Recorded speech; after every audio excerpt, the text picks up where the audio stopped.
14 में भी हमने कार्यक्रम लिया था और लड्डू हमने बांटे थे।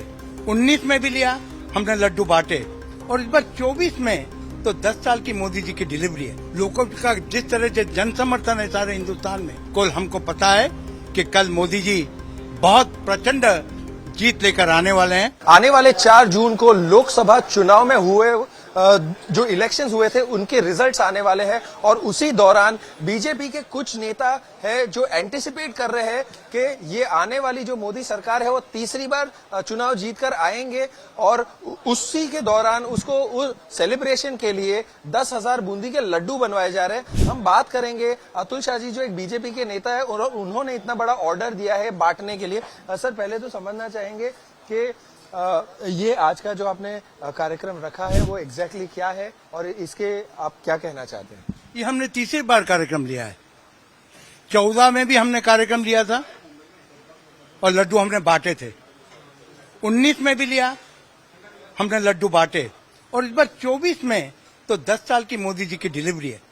लोगों का जिस तरह से जन समर्थन है सारे हिंदुस्तान में, कल हमको पता है कि कल मोदी जी बहुत प्रचंड जीत लेकर आने वाले हैं, और उनको बधाई देने के लिए लोगों के बीच हमारी संस्कृति के हिसाब से मुंह मीठा किया जाता है, इसलिए हमने लड्डू बनाए।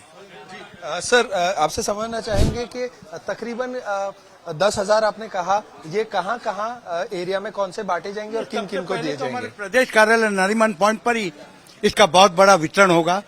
हमारे महाराष्ट्र के अध्यक्ष श्री चंद्रशेखर बावनकुले और मुंबई के अध्यक्ष श्री आशीष जी शेलार के नेतृत्व में ये लड्डू वितरित किए जाएंगे, और बाद में हम शाम को मैं मेरे परिसर में सीपी टैंक, गोल देवल, बुलेश्वर, गिरगांव, यहाँ पर ये लड्डू बांटेंगे।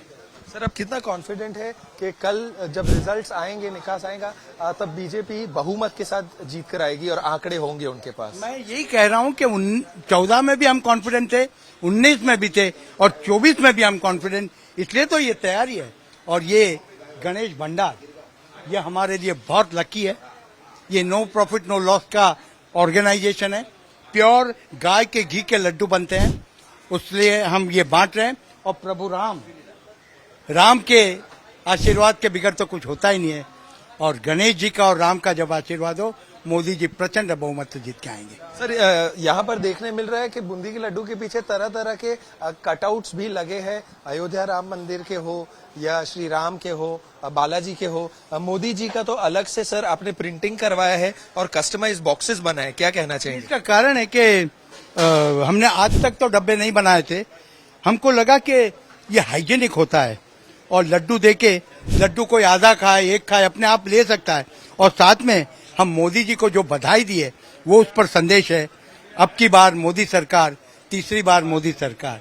तो ये सारा लिखा हुआ, महायुति के नेता हैं सब, इस तरह से ये तैयारी है। सर, यहाँ देखने मिल रहा है कि जश्न का माहौल कहीं ना कहीं ऑलरेडी शुरू हो गया है। बिल्कुल शुरू हो गया है। सारे हिंदुस्तान में आज मोदी जी ने कल से ही काम पर लग गए हैं। 100 दिन का उनका प्रोग्राम तैयार है, और उन्होंने जो अपने भाषणों में कहा है प्रचार के दौरान, 2047 तक कैसा भारत होगा, उसका भी उनका मन में प्लानिंग चल रहा है। धन्यवाद बात करने के लिए सर। जी, जैसे कि आप देख पा रहे हैं कि हम यहाँ श्री गणेश भंडार में हैं, और यहाँ पर इतना ये दूसरा थाल है जिसमें बूंदियों से बूंदी के लड्डू बनवाए जा रहे हैं। तकरीबन 2 दर्जन लोग हैं, कारीगर है जो 10,000 लड्डू रेडी कर रहे हैं। सर ने जैसे दिखाया कि स्पेशल कस्टमाइज बॉक्सेस के अंदर भी उसे हाइजीन के पर्पज से रखा जा रहा है, और वो नरीमन पॉइंट के जो बीजेपी मुख्यालय, जो हेडक्वार्टर्स है मुंबई का, वहां पर कल बांटे जाएंगे। पूरी तरह से कॉन्फिडेंट है कि आएगी तो बीजेपी ही। तो कहीं ना कहीं आपको दिखा दे कि ढेर सारे जो लोग हैं, सभी लोग लड्डू बनाने में लगे हुए हैं। वहां पर भी कुछ लोग बैठे हैं बॉक्स की पैकिंग करते हुए, यहाँ पर कुछ लोग लड्डू रोल करते हुए बूंदी से। तो कहीं ना कहीं ये बात का संदेश देता है कि बीजेपी पूरी तरह से जश्न के लिए तैयार है और लोगों का मुंह मीठा कराएगी। कैमरामैन नितिन के साथ देव कोटक, आज तक।